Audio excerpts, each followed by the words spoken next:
Good afternoon, everyone. Welcome to another edition of Dojo Live. Today is Wednesday, May 5th, 2021. Cinco de Mayo. I just realized it's Cinco de Mayo. You know, with the lockdowns, you have no clue what day it is, but it's Cinco de Mayo. Welcome to the show. I want to welcome my co-hosts, Kim Lantis in Hermosillo, Mexico, who's actually from the office today. How nice is that? I had to And- escape. yeah, I hear you. And then Carlos Ponce from Cuernavaca, Mexico. Hi, Carlos. Pleasure to be here as ever, Julio. And today we have Anne-Sophie No, Bloas, who is from San Francisco. She is the founder and CEO of Ravacan.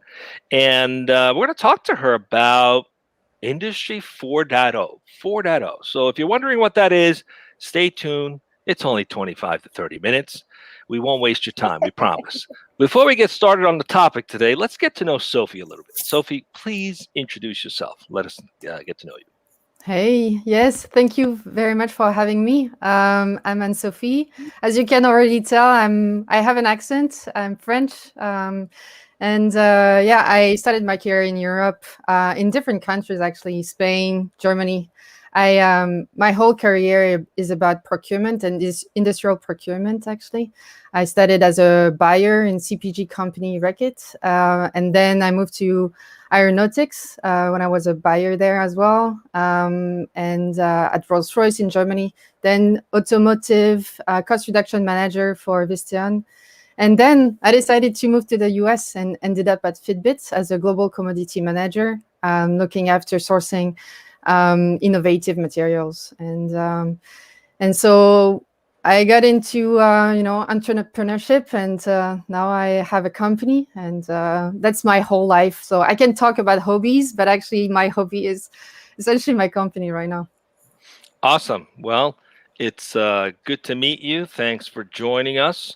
Always exciting to see female entrepreneurs in tech. We need more of them, so thank you for that. Tell us a little bit about Ravacan. Did I say that right? Is it Ravacan or Yeah. Ravacan? Okay, cool. Tell us a little bit about the company, what gave birth to this idea. What do you guys do? Yeah, so the company is essentially something that was in my head for a long time, like I was, as I was describing, I was a buyer or cost reduction manager, and I was always doing my cost models in Excel, organizing myself as a digital native, and most of the time the youngest buyer in the team. I was building those models for my teams, and at some point I moved to Silicon Valley, and I thought I would have an innovative software to use at Fitbit, and to see that I had to build over again my spreadsheet. I was thinking, okay, there is a better way. I have to do something about it. If nobody is doing it, I will do it. And actually, the story is that I learned programming. So I went back to school, studied programming for a year, and created a prototype of what I wanted to build, and managed to sell it in 5 months. So I was thinking, okay, now it's starting. Yeah. Awesome. Hanging out in Silicon Valley will do that to you. When I lived in New York City, there's like this buzz where you got to keep moving. And then if you go hang out in Palo Alto near Stanford, you just kind of feel like, I got to go build something because everybody's building something, everybody's coding. So welcome to the bug, right? Let's go right into the topic. Kim, what are we talking about today? Let's dig in. Sure, and thank you for being here, Anne-Sophie. Today's topic, as chosen by you, is Industry 4.0, the dawn of the new supply chain manager, how U.S. manufacturers can use sourcing and supplier collaborations to create winning strategies. So the first question today, Anne-Sophie, is why? Why did you choose this particular topic to talk about today? So I chose it because actually I realized that a lot of people are not giving enough attention to industrial sourcing. I was explaining that we didn't have tools. Like, you have salespeople, they have CRM software. You have engineers, they have PLM software, product lifecycle management software. So you have all those departments that have their own tools. And my function, my job, where you only have Excel and email. And so why is that? And I think right now it's the time for sourcing and supply managers to really have to step up their game and to have powerful tools. And I'm going to detail what it means exactly. But in Industry 4.0, you have the revolution of IoT. So you're connecting your manufacturing line with, AI, like image recognition. And that is very important and interesting, because then we can, work on making sure that manufacturers in the US have as well, enough leverage to be very productive and efficient. Such as like the machines that blow burnt potato chips out of the bag. Right, exactly. Yeah. So you save a lot of money with those, technologies.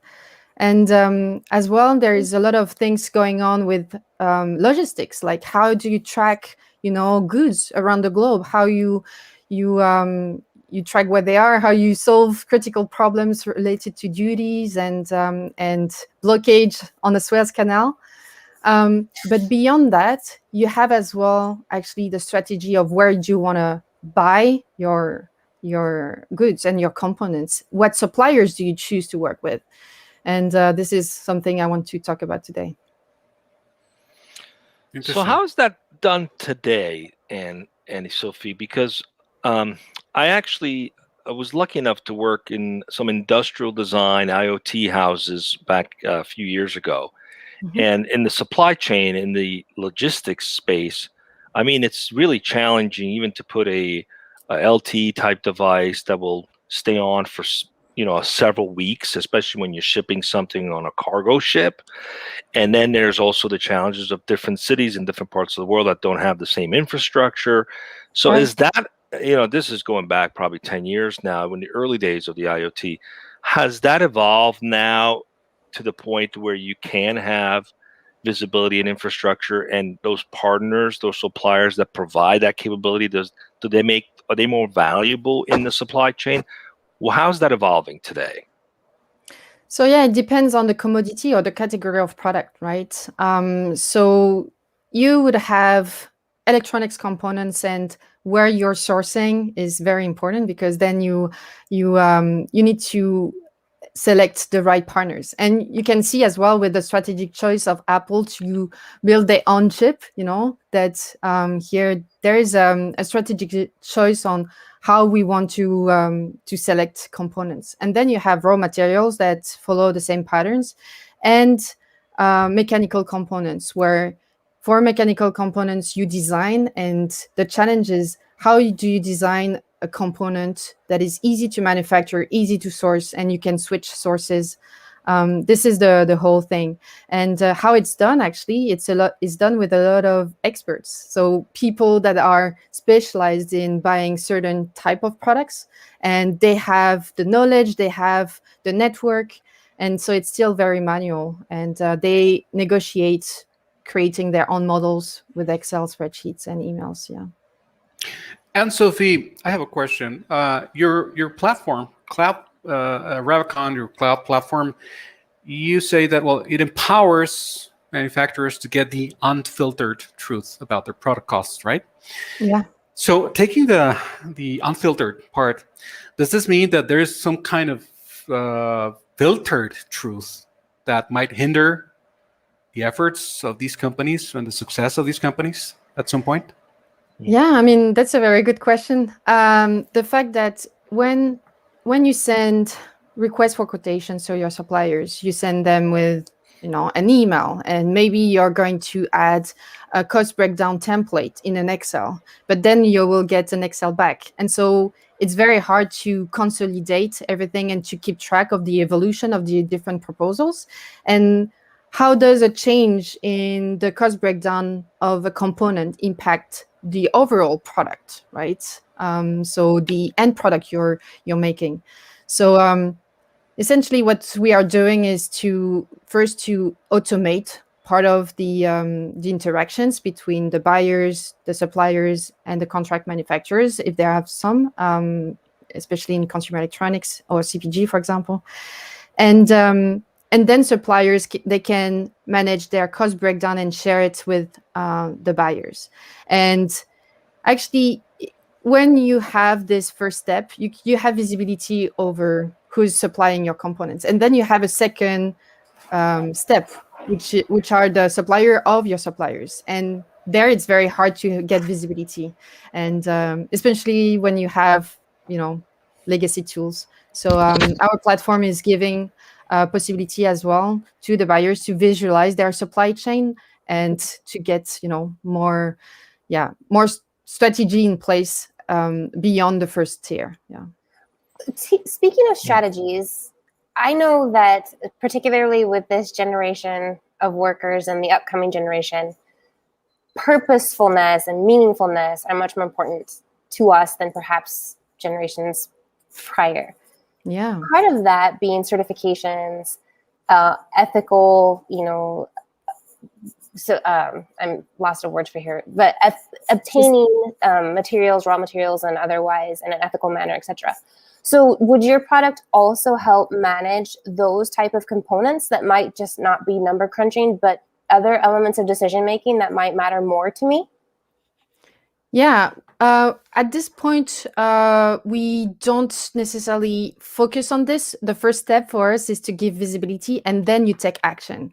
But you're really pointing a very important thing, is that Ravacan is focusing on manufacturers. So you might have software companies helping on the sourcing of indirect goods. So they are like office supplies or services, catering, and things like that. We focus on direct sourcing. That means that components and materials that go into manufacturing the end product that the company is selling. And so the trees and the steel and right. And so if you look at manufacturers, they spend on average 70% of their revenue with those purchased goods, so with suppliers.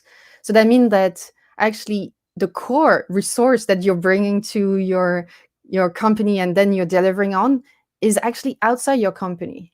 And so this is critical for your business. It's critical if your business goal is to sell cheaper goods, because then you need to rely on, the manufacturers making cheap goods, or it's not to sell cheap goods, it's rather to innovate. But there as well, because you're not always, expert in designing all the components of your product, you need to rely on the expertise of your suppliers.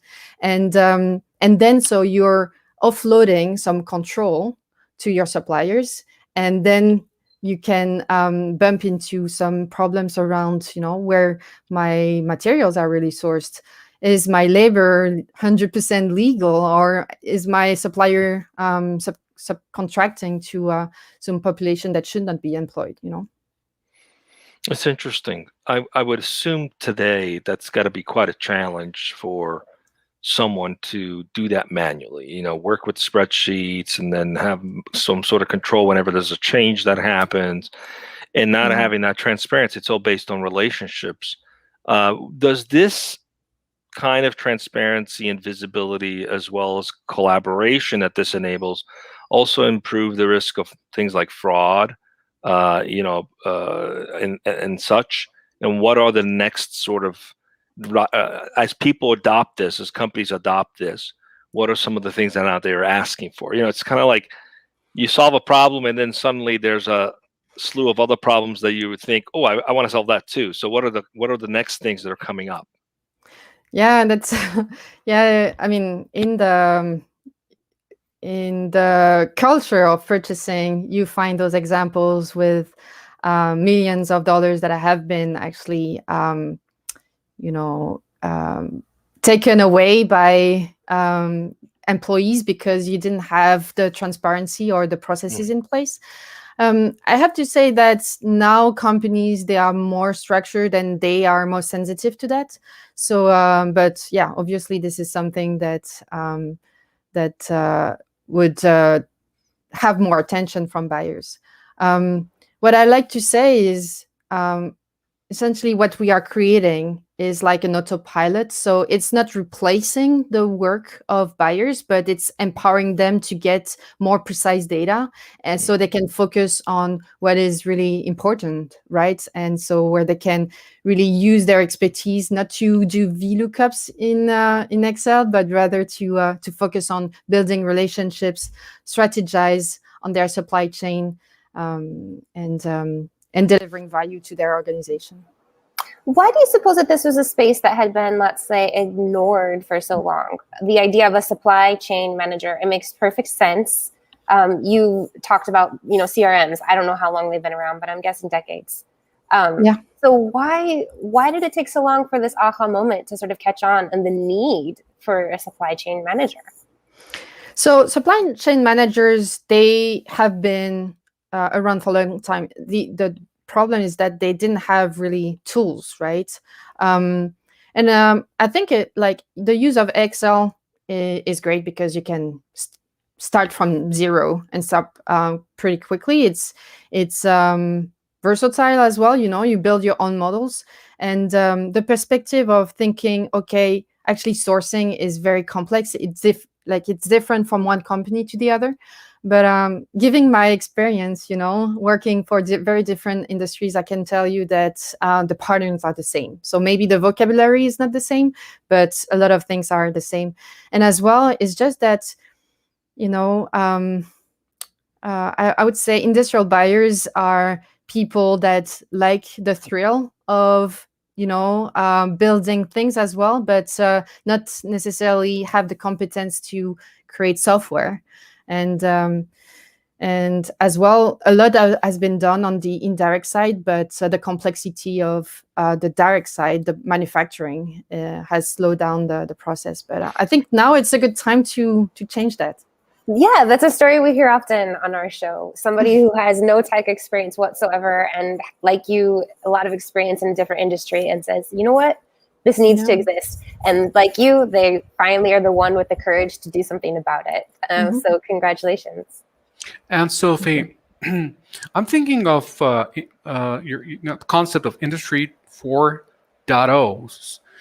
So taking that as an example, as a reference, what would you say, especially to the viewers who might be watching, what would you label as Industry 3.0 or 2.0 or 1.0? So what is the difference, and why what are the logical steps or the evolution of this? Would you mind telling us a little bit about why you chose 4.0 as part of the topic?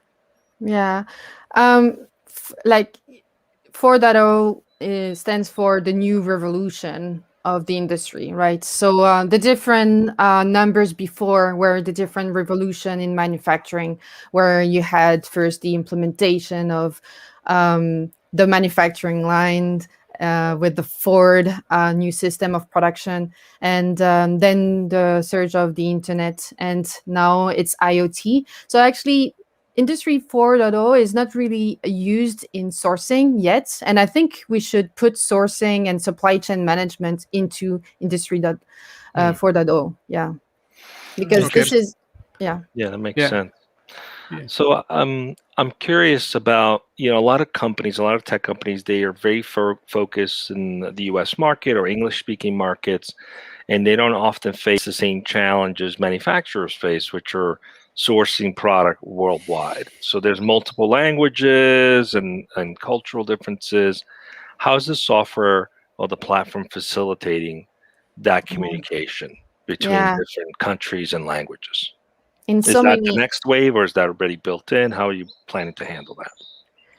No, I mean, software for me is clearly the solution to the problem of having just Excel, which is asynchronous. So I don't know if you want me to detail why software is better than Excel, but I can tell you that when you have a global supply chain where you have so many different time zones and asynchronous actually collaboration, having one source of truth is the key. Having an update in an email that is sent as in a spreadsheet that is sent as an attachment to an email is very hard to keep focus on the last version of the data, what has been done and when. You don't have activity tracking.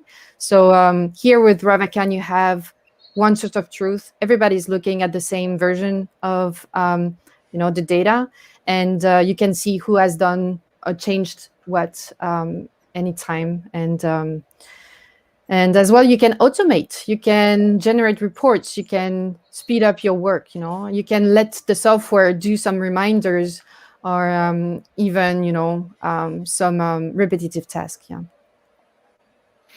Excellent.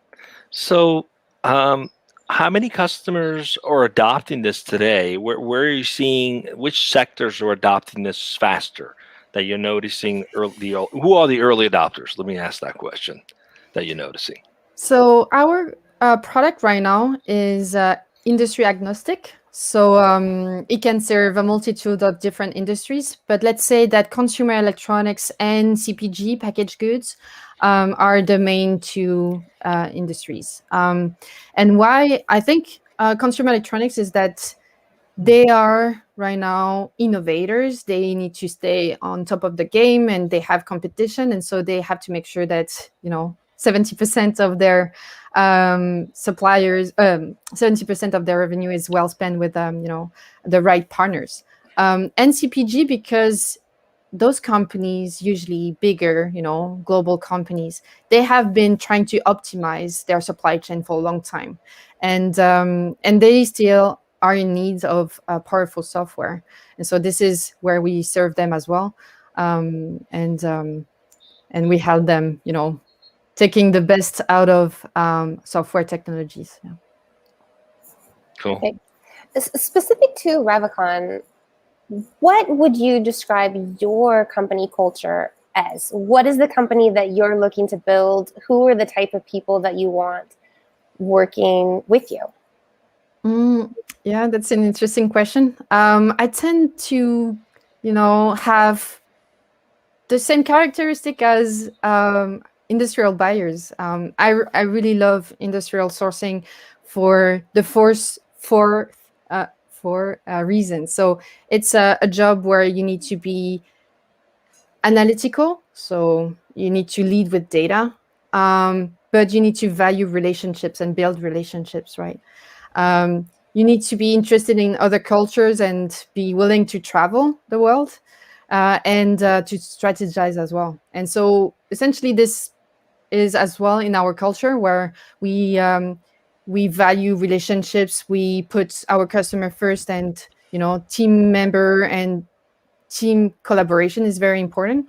Well, we at the same time try to lead with data, so try to be very focused on what we want to accomplish and track how we get there with real data rather than opinions. Yeah.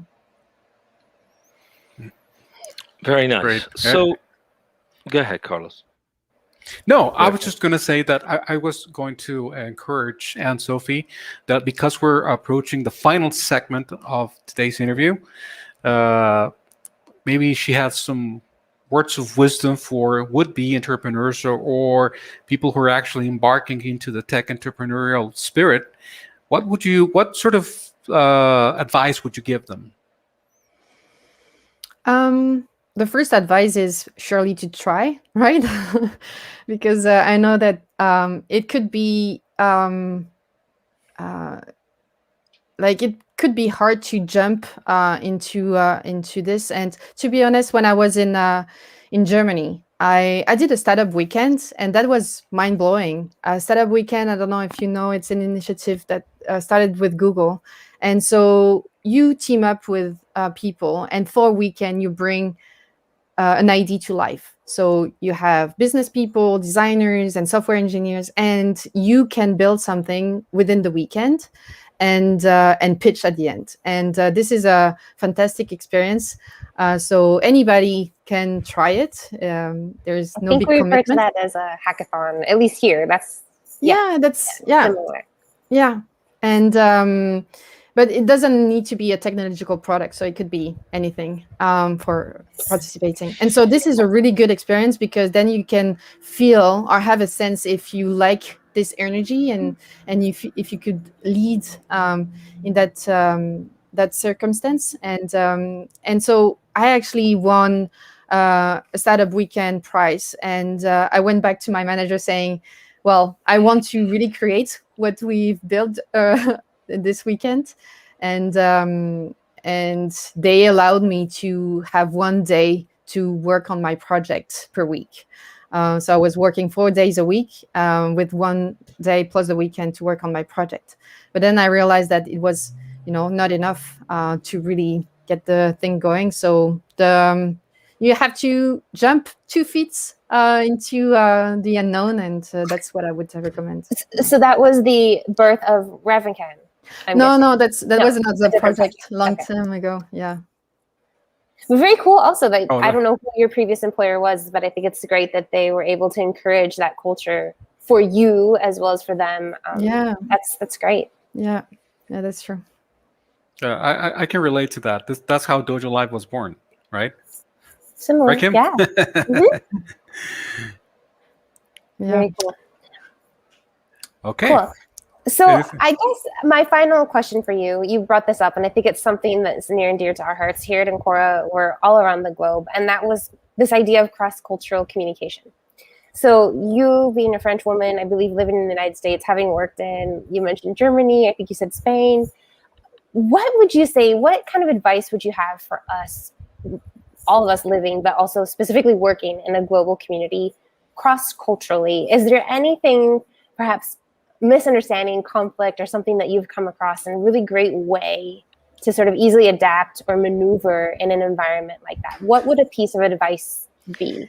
Yeah, I think it's very important to recognize that people in front of you might not think the same way. And even the words might mean something different. A good example is that a concept for French people is an ID. And so when you say we are going to talk about the concept, then French people would think, okay, we are going to brainstorm.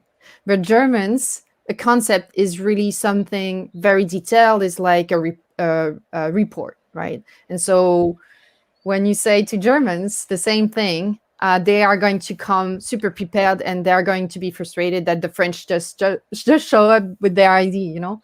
And so my recommendation is just to be aware that you have in front of you someone that might not think the same way, and to be super transparent. And so this is why it requires to align and to just ask the question, what have you understood? Are we on the same page?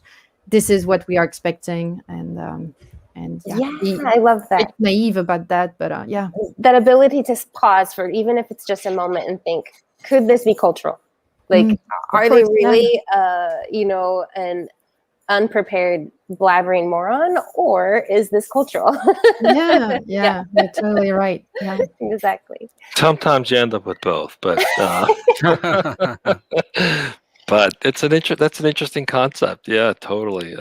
French show up with a cup of coffee. Do you mean an ready idea? to go. Or are you going to whip out a report for us?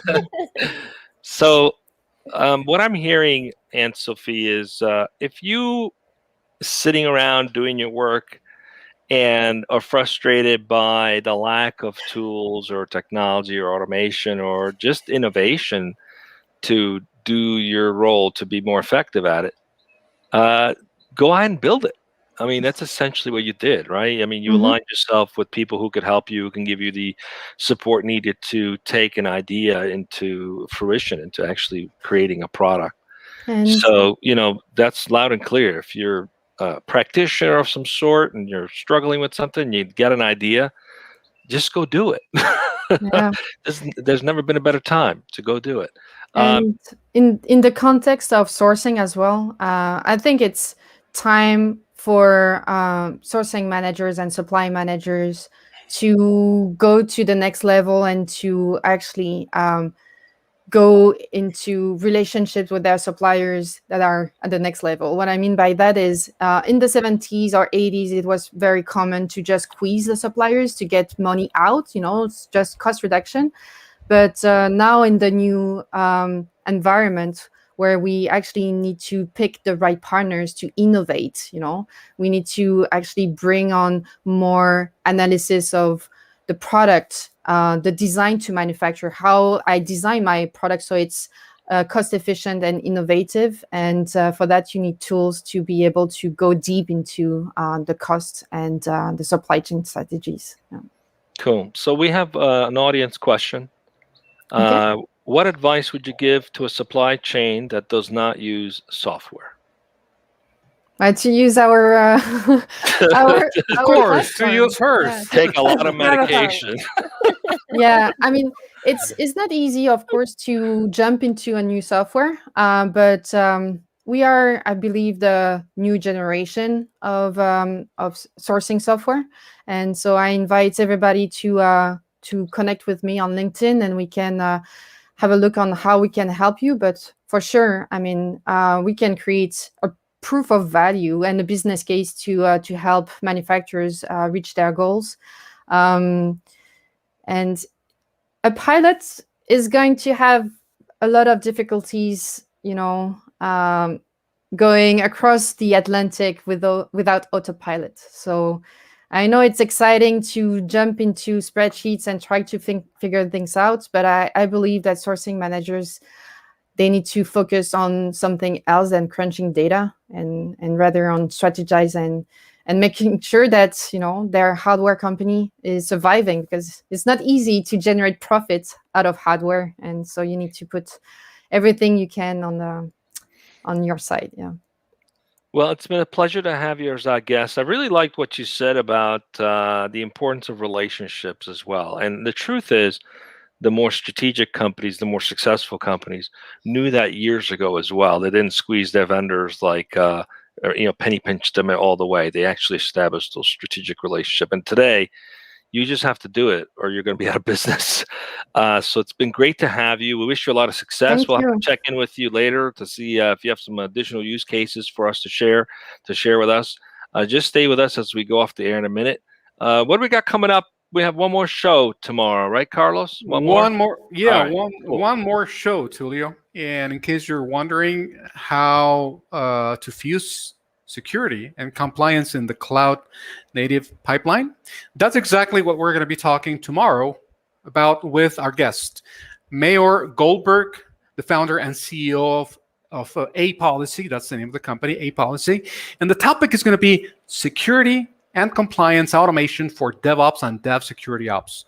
That's what we have tomorrow right here on DojoLIVE at 12 p.m. Pacific. See you there and then. Be well, Bye. everyone.